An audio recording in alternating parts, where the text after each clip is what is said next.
So I would like to start this conversation by asking to Ricardo, why was the shelter originally created for? Well, Antonio, this operating structure was created in the 80s. It was originally to support economic development of the northern region of Mexico. And it was specifically to take advantage of the proximity with the US. The concept of shelter in Mexico works for cost-centered type of operations. And in this concept or in this operating structure, the foreign parent company operates a manufacturing branch without having a wholly owned entity working under the umbrella of a Mexican third party. Could you please explain to us the different modalities of the shelter structure and their implications in our country? There are two modalities, multi-tenant shelter and dedicated shelter.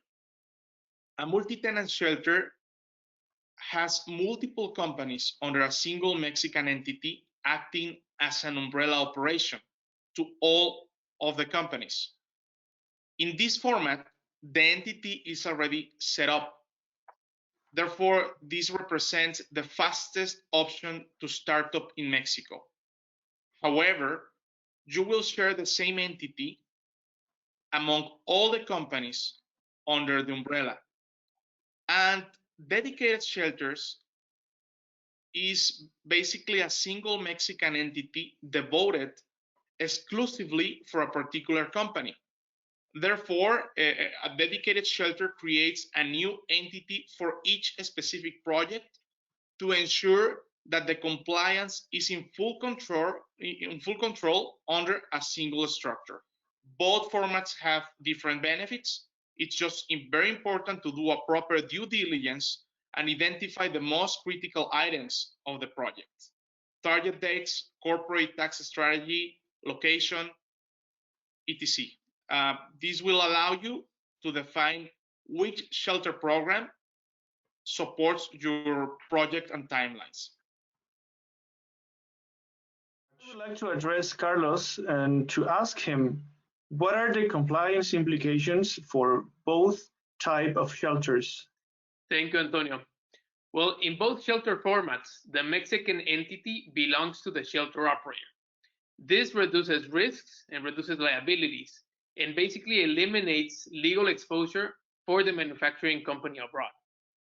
Therefore, a shelter operator must generate complete peace of mind for the customer, as they are ultimately the full responsibles of the Mexican entity's legal compliance of all applicable regulations and rules and laws, everything related to accounting, finance, taxes, human resources, international trade, environmental health and safety made.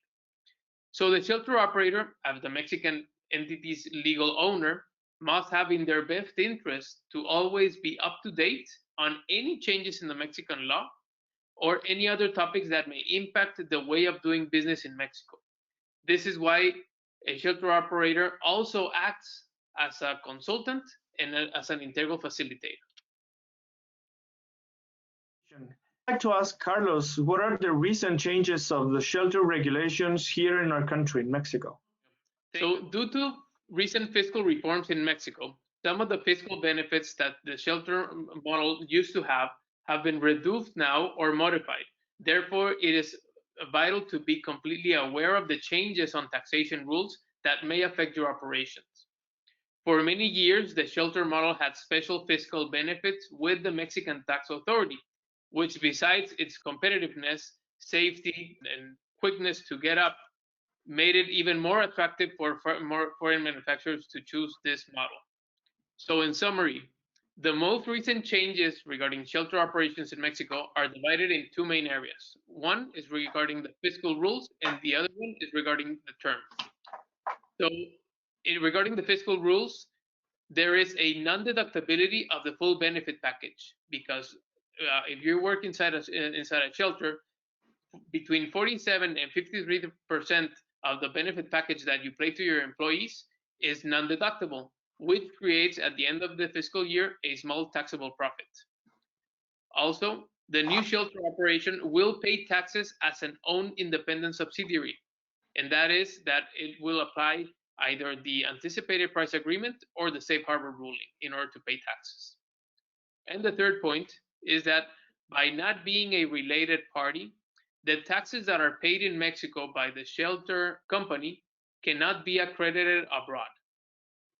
Now, regarding the term, there is currently no limit nor obligation to change structure after 4 years, as it was previously stated, and also that the shelters that started before 2020 will have the previous fiscal and benefits for up to 4 years. What would you recommend to existing operations of shelter here in Mexico? Well, one of the most common topics that are ignored when selecting a shelter operator is regarding the exit strategy. It is very important to have a clear exit strategy, which will allow your company to adjust the strategy and the operating structure of the Mexican project to potential changes in the future, either by law or your company's strategies. So, considering the recent changes explained earlier, two suggestions for companies already operating in Mexico would be one, to analyze your options for business continuity, and the second one, if interested in setting up a standalone operation, a relocation process, or any other alternative identified, it is important to perform a proper due diligence on the scenarios and to plan an exit strategy.